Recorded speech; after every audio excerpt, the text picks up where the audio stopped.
Welcome to another episode of Altitude Shift, the podcast where I explore how to show up at work with greater executive presence and emotional steadiness. I'm your host, Chris Verlet, and today I'm going to be talking about something that happens to everyone. No matter how senior, smart, or stoic we claim to be, we all get emotionally triggered by some interaction or some people at least some of the time.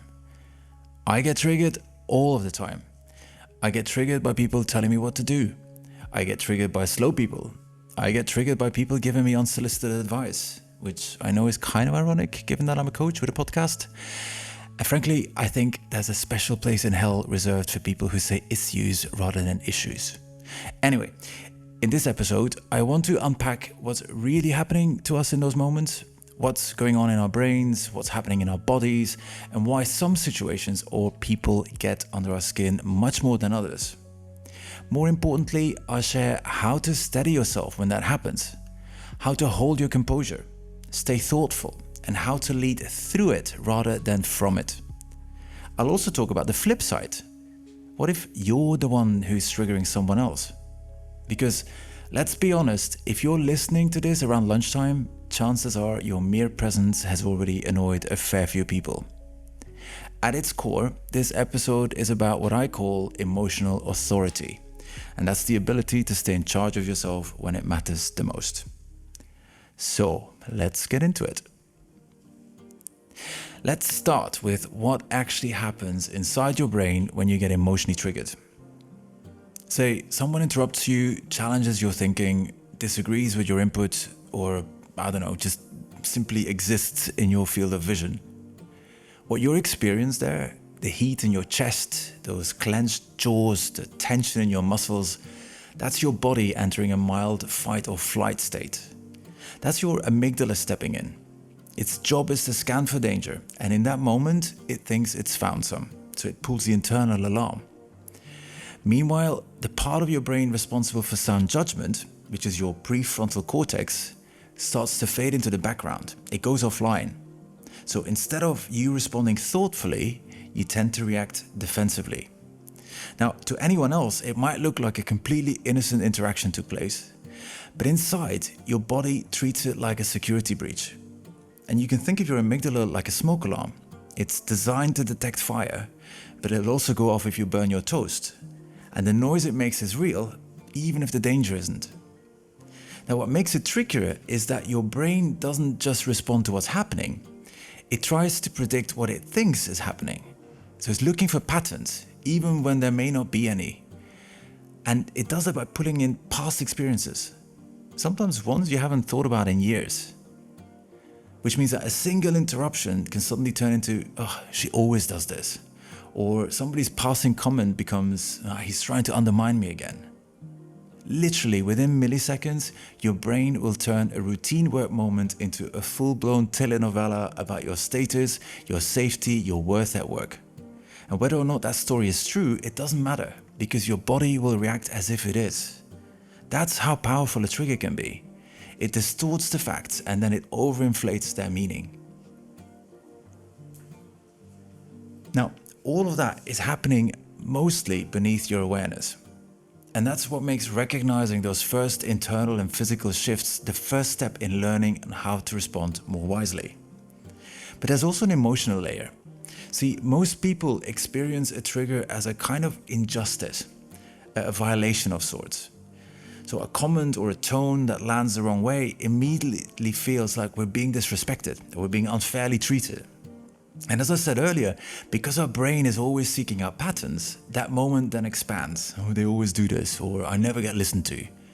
And we start to generalize. And before we know it, we're stuck in a full-blown victim mode.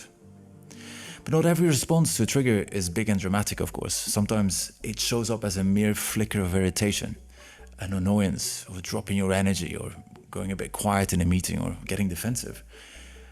And even if you know it's not personal, your system might treat it like it is. And that's what makes it a trigger. It's not the moment itself, but it's the old emotional residue that it stirs up. So my first bit of unsolicited advice to you is to use a trigger as information, as a bit of raw emotional data. Get curious about it. Because we say that people push our buttons, but what they're really doing is they're pressing our bruises, or they're picking the scabs of old emotional wounds that never really healed. And that's why your reaction can feel so sharp, so outsized. Imagine squeezing lemon juice on your fingers. You're not going to feel anything. But if you already have a paper cut, man, that stuff's going to sting. And when it comes to triggers, there's a psychological concept called transference. This is where we literally transfer the emotional charge we feel towards one person from our past onto an often completely unaware person from the present. You're not just reacting to them, you're reacting to who they remind you of. An old manager who treated you unfairly, a dismissive parent, or a patronizing ex-boyfriend. And now look, I'm not suggesting you unpack your childhood in the middle of a team meeting. But when the emotional spike hits, the best question you can ask yourself is, who does this really remind me of? And that question might just give you enough awareness to pause and to notice that your reaction might not be about this person or this moment. And that small unhooking, that can be enough to stop you from spiraling. So that's the insight about what happens on a physiological and emotional level. But insight alone doesn't regulate your system. You still have to deal with that surge, that injustice, that annoyance, and the urgency to want to do something whenever you get triggered. Now, before you try to fix the situation or reframe the story, you need to first steady yourself. Just enough to pause that telenovela. Say you're triggered. You feel the energy rising, the heat in your chest, tension in your jaw and your stomach, that jolt of adrenaline I was talking about earlier. Now, this is the point where most people are going to want to react. Don't. Not yet. When you're triggered, your thinking narrows and your options on how to respond are therefore going to be quite limited. But if you can catch that first emotional wave and then stay in command of yourself, you're going to make better decisions on how to respond. So here are 5 tools that you can apply that will change how the next 2 minutes will unfold after you got triggered. The first one out of the 5 is to name the emotion, but only to yourself. So that simple act of labeling what you're feeling, frustration, embarrassment, defensiveness, sadness, even shame, it does something important.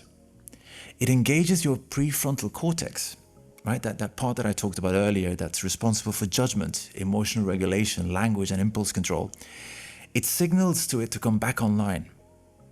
And at the same time, it helps to quieten the amygdala, the fight or flight part of your brain that's been firing off your threat response. So rather than staying fully in the reaction, you're creating a little bit of space around it, enough to start choosing your next move instead of being hijacked by it. The second tool I call ride the wave, don't fight it. So that adrenaline spike you feel is real, but as I talked about in previous episodes, it passes after about 90 seconds unless you feed it. So your only job in the moment is to stay steady. Don't escalate. Don't interpret what just happened. Just give your nervous system a chance to come back to baseline. This is where I love Mel Robbins' latest book and what she talks about, the let them theory. Let them interrupt. Let them be sharp in that moment.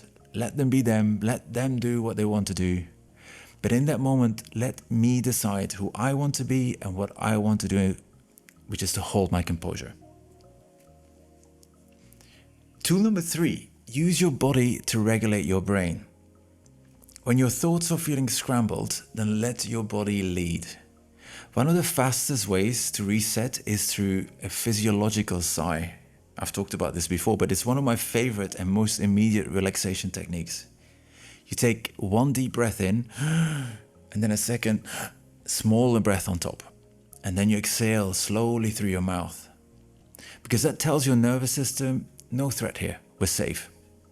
Another thing you can do is just roll your shoulders, unclench your jaw, plant both of your feet on the floor.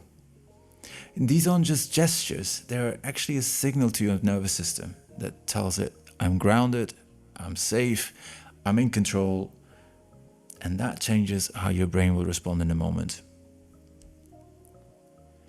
Tool number 4, get curious, not furious. When emotions spike, your brain starts filling in the blanks.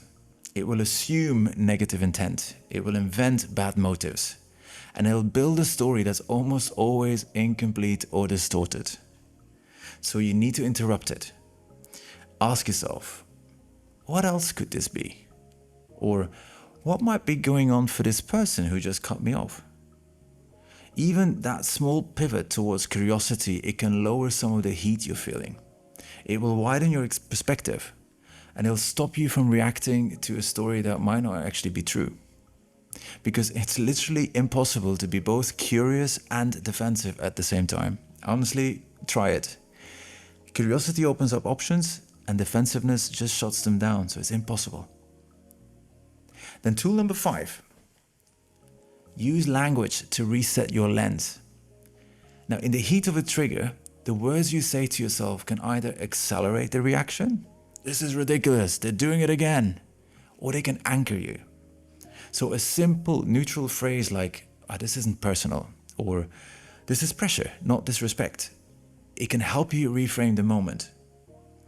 I'm not telling you here to be in denial about what might possibly be happening or pretending that the situation is fine, because sometimes you do need to stand up for yourself.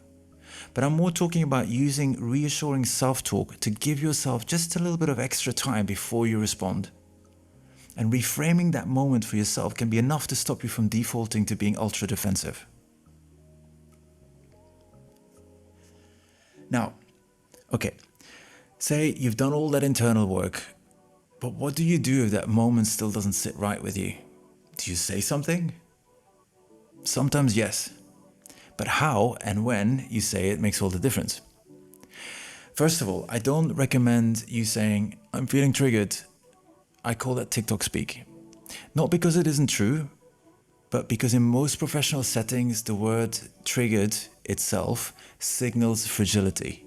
It can sound like you're holding someone else accountable for hitting a nerve they didn't even know existed.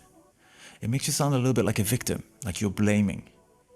Instead, I recommend using plain grounded language. For example, you could say, "Ooh, that came across a little sharp. Can I check how you meant it?"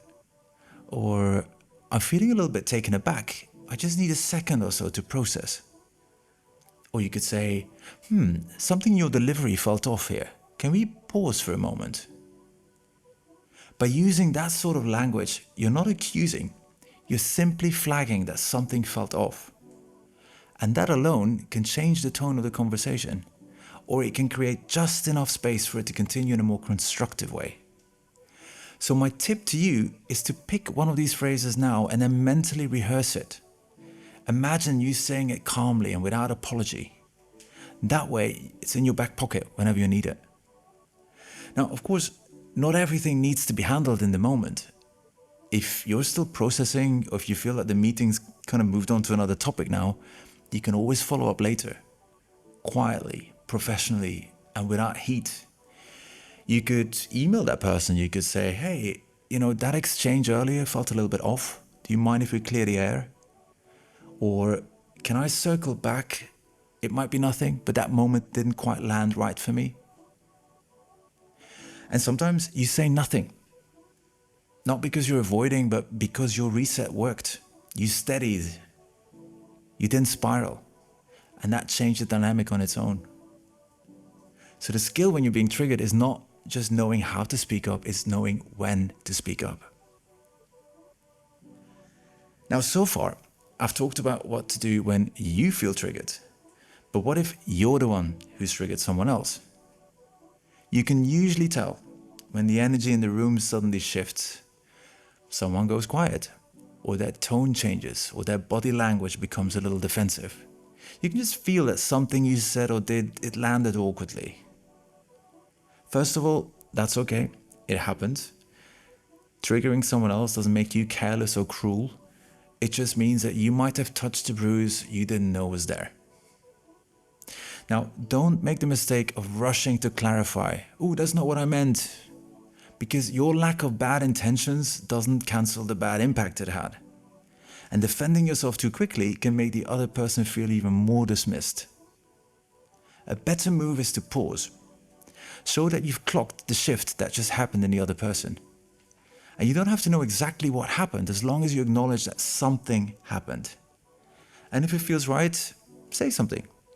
Just enough to show that you've noticed.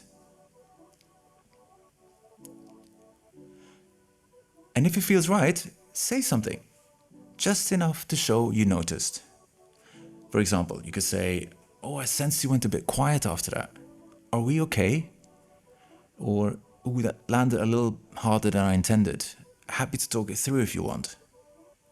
So you don't need to do a grand apology, but by acknowledging that something might have landed badly for the other person, you'll create psychological safety and you can stop the situation from spiraling for the other person.